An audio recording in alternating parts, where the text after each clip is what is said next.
Hello అందరికీ. Perfect మెజర్మెంట్స్తో badusha టేస్టీగా sweet shop స్టైల్లో ఎలా చేసుకోవాలో చూద్దాం రండి. ఫస్ట్ ఒక బౌల్లో పావు కప్పు పెరుగు తీసుకున్నానండి. పావు టీ స్పూను బేకింగ్ పౌడర్ తీసుకున్నాను. 1 టీ స్పూన్ బేకింగ్ సోడా, చిటికెడంత ఉప్పు వేసుకొని పావు కప్పు డాల్డా అండి హీట్ చేసుకొని వేసుకోవాలి. మంచిగా మిక్స్ చేసుకున్నాక దాంట్లో 2 కప్స్ మైదా యాడ్ చేసుకున్నానండి. మంచిగా మిక్స్ చేసుకోవాలండి వాటర్ వేసుకుంటూ.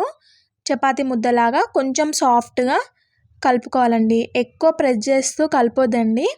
నార్మల్గా కలుపుతూ ఒక ముద్దలా చేసుకొని పెట్టుకోవాలండి. నాకు 1/2 కప్పు వాటర్ పడిందండి, చూసుకొని కలుపుకోండి మీరు.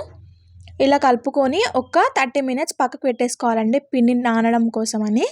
30 మినిట్స్ తర్వాత ఇలా స్ట్రెచ్ చేస్తూ మంచిగా పిండి మిక్స్ చేసుకున్నాక ఇలా రోల్ చేసుకొని అన్ని ఈక్వల్ పార్ట్స్ లాగా కట్ చేసుకొని మంచిగా ఇట్లా రౌండ్ షేప్లో చేసుకున్నాక ఇట్లా థంబ్తో ప్రెస్ చేసి బాదుషా షేప్లో చేసేసుకోవాలండి.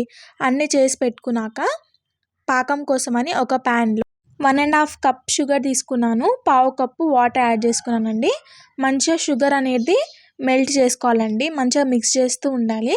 ఇలా షుగర్ మెల్ట్ అయ్యి ఇలా లైట్గా బబుల్స్ వస్తున్నప్పుడు దీంట్లో కొంచెం ఇలాచి పొడి, 1 టీ స్పూన్ గీ యాడ్ చేసుకున్నానండి. గీ వేసుకుంటే మనకి స్వీట్ షాప్ స్టైల్లో టేస్ట్ అనిపిస్తుందండి. ఇలా వేసుకున్నాక దీంట్లో కొంచెం నిమ్మప్పు యాడ్ చేసుకున్నానండి. నిమ్మప్పు ఎందుకు యాడ్ చేసుకుంటామంటే పాకం అనేది గట్టి పడకుండా ఉంటుంది, అందుకోసమని నిమ్మప్పు యాడ్ చేసుకుంటాం. చూసారా ఇలా తీగ పాకం వచ్చింది కదండి. ఇప్పుడు ఈ షుగర్ సిరప్ పక్క పెట్టేసుకొని డీప్ ఫ్రై కోసం ఆయిల్ వేసుకొని దాంట్లో ఆయిల్ అనేది చాలా మెయిన్ థింగ్ అండి, ఖచ్చితంగా వినండి. ఆయిల్ అనేది హీట్ అయ్యాక స్టవ్ ఆఫ్ చేసుకోవాలండి. స్టవ్ ఆఫ్ చేసుకొని అప్పుడు బాదుషాలు వేయాలి. బాదుషాలు వేసాక కదపొద్దండి. ఒక 2 మినిట్స్లో బాదుషాలు అనేటివి ఆయిల్లో పైన తేలుతాయండి. అప్పుడు మళ్ళీ స్టవ్ ఆన్ చేసుకున్నాను, చూసారు కదా. స్టవ్ మళ్ళీ ఆన్ చేసుకొని తిప్పుతూ మీడియం ఫ్లేమ్లో లైట్ గోల్డెన్ కలర్ వచ్చిందాకా మంచిగా వేయించుకోవాలండి. అస్సలు హై ఫ్లేమ్లో పెట్టొద్దు, ఎందుకంటే లోపల బాదుషా అనేది ఉడకదండి. బాదుషాకి మెయిన్ స్టెప్ ఇది, ఇంకా పాకం అండి.